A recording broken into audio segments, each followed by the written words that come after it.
I was able to somewhat receive and some of her friends who reached out to me on her behalf, and one of them also showed me a message that my fiancé sent to her before choosing to block her.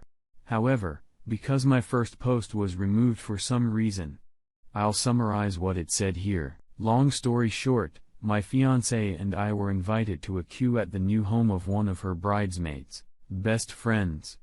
And there were a lot of games there too. After everyone ate, Naomi and her husband gathered everyone for an impromptu talent show and encouraged everyone to participate. A few people didn't play, but my fiancé did, as a few of her friends did too. In my first post, I forgot to mention that she knew about the games beforehand, so she already had her act in mind before the party. When it was her turn, she tried to use a chair to do a headstand on the grass, placing her head on the base of the chair and holding the armrest with her hands. But when she went up, the chair tipped backward as she fell on her back, and a few of us ran over, including myself, to make sure she was okay. She was crying after it happened before me, and one of her bridesmaids helped assist her to the bathroom away from everyone. And when we were inside, she said she wanted to leave. I helped her to the car and told her that I get her things so that she wouldn't have to see anyone anymore. And the bridesmaid,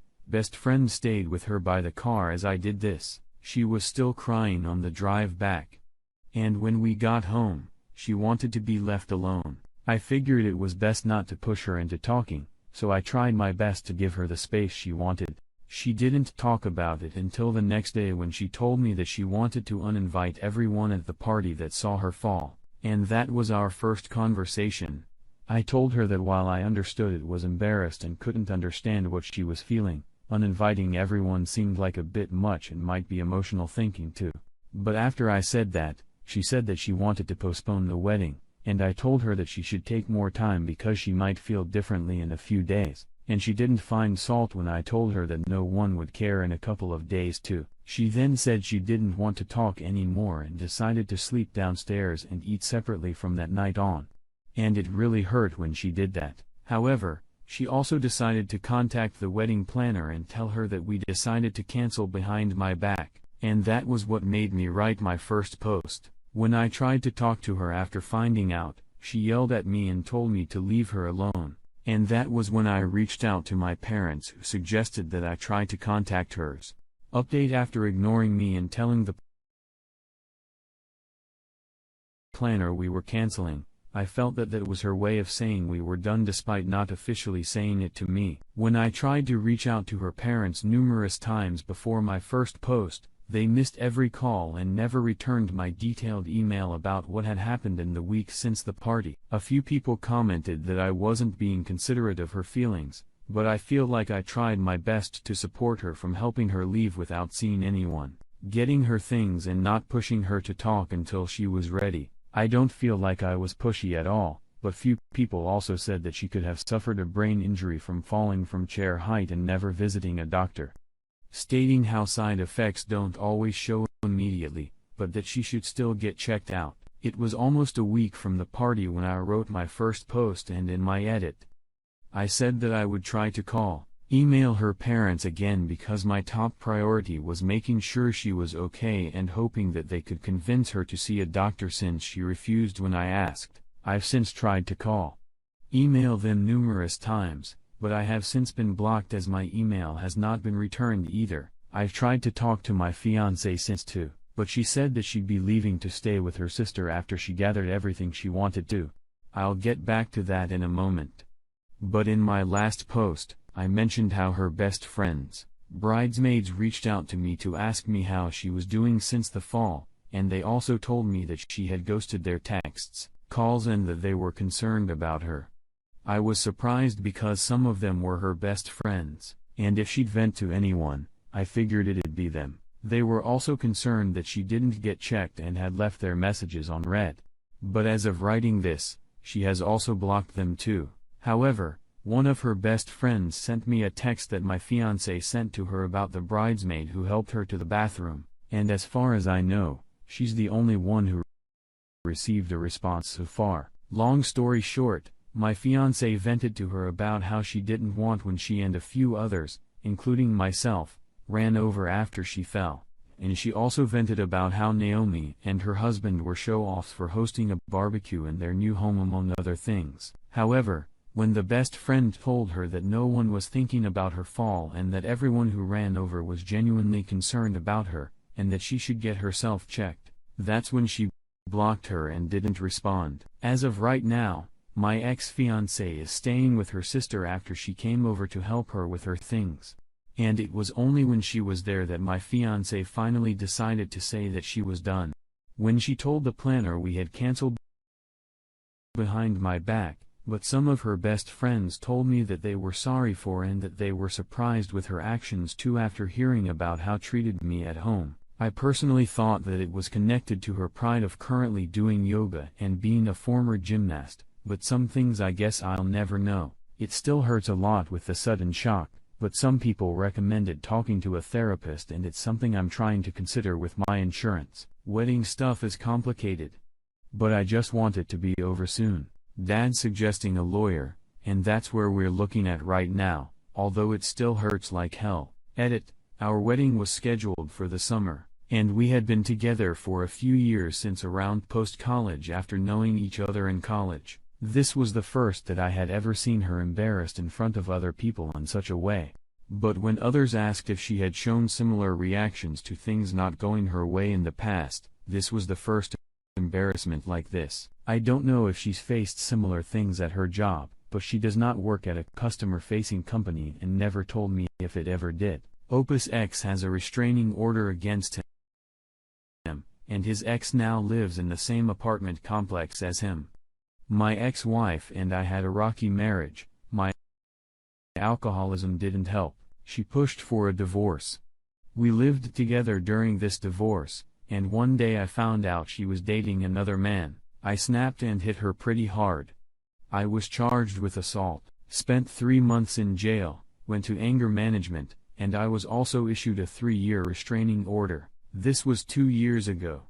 I have since sobered up, met a wonderful woman and moved to a completely different apartment complex in a completely different part of the city and never had any further contact with my ex-wife. I admit what I did was wrong. I paid the price. I've seen re-established myself. My current woman, who I've been in a ship with for tours, is aware of this background story, which makes things slightly easier. Well, unknown to me, my ex moved into my apartment comp about 5 months ago with her now new husband who had always lived here. I did not know this. I saw her in the lobby just before New Year's. She greeted me. I turned shocked and said hello. She asked me what I was doing in the lobby. I said I was just coming in from work. She told me that the restraining order is still in effect, and I need to move out. I tried to reason with her and told her I'd be happy to steer clear of her. I know we don't live on the same floor. I don't even know what floor she lives on. I don't care to know.